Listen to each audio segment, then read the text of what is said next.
it's worth it to try to describe, because mainly, so what I've told my girlfriends about it before is it's time where you totally focus on yourself and the most compassionate way, and that the compassion that we girls have for each other, I've never given myself. And I never did it until I was in this classroom and learned how to do it and had it role modeled for me, because you can't get there by yourself.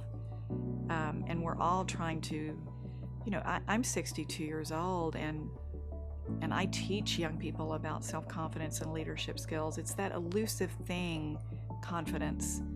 I don't think you can ever get there if you don't have compassion for yourself. You have to understand that, some days things hurt and some days things feel great, and when you're hurting, there's nothing wrong with that. That's a human experience. It is a human experience to hurt. It is a human experience to feel betrayal. It's a human experience to share it, because we're all in this together. Everybody I know right now wants to take more time for themselves, just can't quite figure out how to do it, which is why we need more mindful self-compassion, because that's the only time that you're going to find, how do you do that? How do you take more time for yourself? How do you focus on yourself in such a way that you actually feel your own care? It's